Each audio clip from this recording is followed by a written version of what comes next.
killing will not bring you peace. Peace was never an option. മാർവലിൻ്റെ ശ്രദ്ധേയമായ ഒരു ഫ്രാഞ്ചൈസിയാണ് X-Men series. വളരെയധികം ആരാധകരുള്ള ഈ ഫ്രാഞ്ചൈസിയിൽ ഇറങ്ങിയ ചിത്രങ്ങൾ പല കാലഘട്ടങ്ങളിൽ നടന്നതാണ്.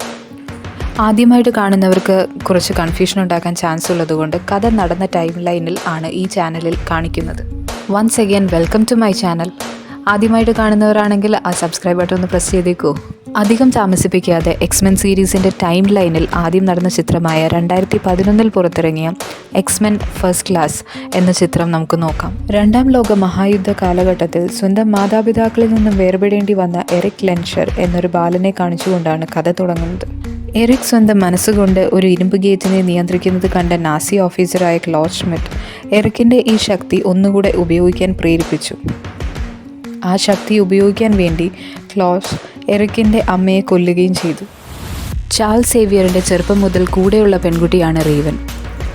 രൂപം മാറാൻ പറ്റുന്ന നീല നിറമുള്ള ഒരു മ്യൂട്ടൻ്റാണ് റേവൻ.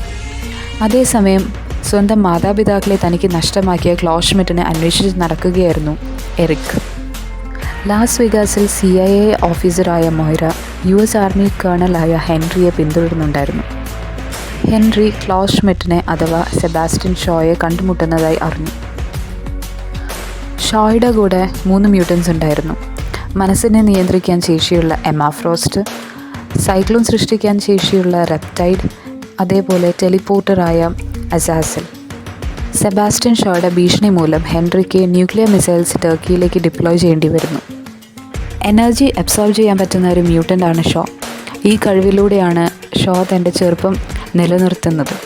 ഇത്രയും മനസ്സിലാക്കിയ മൗര ഒരു ജനറ്റിക് മ്യൂട്ടേഷൻ എക്സ്പേർട്ടിനെ മീറ്റ് ചെയ്യാൻ വേണ്ടിയിട്ടാണ് ചാൾസ് സേവിയറിൻ്റെ അടുത്തെത്തുന്നത്. CIA അടുത്ത് മൗര ചാൾസ് സേവിയറിനെ കൊണ്ട് മ്യൂട്ടേഷനെ പറ്റി പറഞ്ഞു കൊടുക്കാൻ ശ്രമിക്കുന്നുണ്ടെങ്കിലും അത് ഫലവത്തായില്ല. എന്നാൽ മറ്റൊരു CIA ഓഫീസർ മ്യൂട്ടൻസിനെ സ്പോൺസർ ചെയ്യാൻ തയ്യാറായി തൻ്റെ സീക്രട്ട് ഫെസിലിറ്റിയായ ഡിവിഷൻ Xൽ കൊണ്ടുവന്നു. ഷോയിനെ കണ്ടുപിടിക്കാനുള്ള ശ്രമത്തിനിടയിൽ സേവിയർ എറിക്കിനെ രക്ഷപ്പെടുത്തി ഡിവിഷൻ Xൽ കൊണ്ടുവന്നു. അവിടെ ഹാങ്ക് എന്ന സയൻറ്റിസ്റ്റായ മറ്റൊരു മ്യൂട്ടൻറ്റിനെയും പരിചയപ്പെടുത്തുന്നു. ഹാങ്ക് നിർമ്മിച്ച മറ്റൊരു മ്യൂട്ടൻറ്റിനെ ഡിറ്റക്ട് ചെയ്യാൻ ശേഷിയുള്ള സെറിബ്രോ എന്ന ഡിവൈസ് ഉപയോഗിച്ച് ചാൾസ് മറ്റ് പല മ്യൂട്ടൻസിനെയും കണ്ടെത്തുന്നു.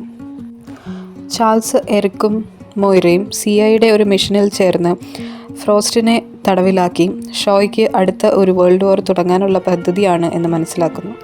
അതേസമയം ഷോ ഡിവിഷൻ X നശിപ്പിച്ച് അവിടെയുണ്ടായിരുന്ന ചില മ്യൂട്ടൻസിനെ ഷോയുടെ ഭാഗത്തേക്ക് ആക്കുന്നു. ഡിവിഷൻ X നശിപ്പിച്ചതുകൊണ്ട് ചാൾസ് ബാക്കി മ്യൂട്ടൻസിനെ ചാൾസിൻ്റെ സ്വന്തം വീട്ടിലേക്ക് കൊണ്ടുവന്നു. ഷോയുടെ ഭീഷണി കൊണ്ട് റഷ്യ ക്യൂബയിലേക്ക് യുദ്ധ കപ്പലുകൾ അയച്ചു. ഷോയുടെ പദ്ധതി അനുസരിച്ച് ആ സ്ഥലത്തേക്ക് ഹാങ്ക്, മൊയ്ര, ചാൾസ് പോകുമ്പോൾ ചാൾസ് തൻ്റെ ടെലിപ്പതി ഉപയോഗിച്ച് സോവിയറ്റ് സെയിലറിനെ ഇൻഫ്ലുവൻസ് ചെയ്ത് മിസൈൽ കൊണ്ട് പോകുന്ന ഷിപ്പിനെ നശിപ്പിക്കാൻ ശ്രമിച്ചു. അതേസമയം എറിക് തൻ്റെ പവർ ഉപയോഗിച്ച് സബ്മറൈനിനെ വെള്ളത്തിൽ നിന്ന് പൊക്കിയെടുക്കുന്നു. വളരെ എപ്പിക്കായ ഒരു സീനാണത്. ഇതേസമയം ചാൾസിന് ഷോയുടെ മനസ്സ് നിയന്ത്രിക്കാൻ വേണ്ടി എറിക് ഷോ ഉപയോഗിച്ചുകൊണ്ടിരുന്ന ഒരു ഹെൽമെറ്റ് എടുത്ത് മാറ്റുന്നു. അപ്പോഴാണ് എറിക് പറയുന്നത് തനിക്കും ഷോയുടെ ചിന്താഗതിയാണ് മ്യൂട്ടൻസിനെ പറ്റിയെന്ന്. ചെറുപ്പം മുതൽ താൻ സൂക്ഷിച്ചു വെച്ച നാസി കോയിൻ എറിക് ഷോയുടെ തലച്ചോറിൽ കൂടി കയറ്റിയിറക്കി. അപ്പോഴേക്കും ചാൾസും എറിക്കും തമ്മിൽ വളരെ വിഭിന്നമായ ചിന്താഗതികളായി തുടങ്ങിയിരുന്നു. എറിക്കിനെ നിയന്ത്രിക്കാൻ വേണ്ടി മൊയ്ര ഷൂട്ട് ചെയ്തെങ്കിലും അത് കൊള്ളുന്നത് ചാൾസിനാണ്. ആ സമയം ഏതെങ്കിലും ഒരു വശം ചേരേണ്ട ആവശ്യം വരുമ്പോൾ റേവനും 3 മ്യൂട്ടൻസും എറിക്കിൻ്റെ കൂടെയും ബാക്കിയുള്ള ഹാങ്ങും മൊയ്രയും ചാൾസിൻ്റെ കൂടെയും ആവുന്നു. പിന്നീട് ചാൾസ് തൻ്റെ വീട്ടിലൊരു സ്കൂൾ തുടങ്ങാൻ തീരുമാനിക്കുന്നു.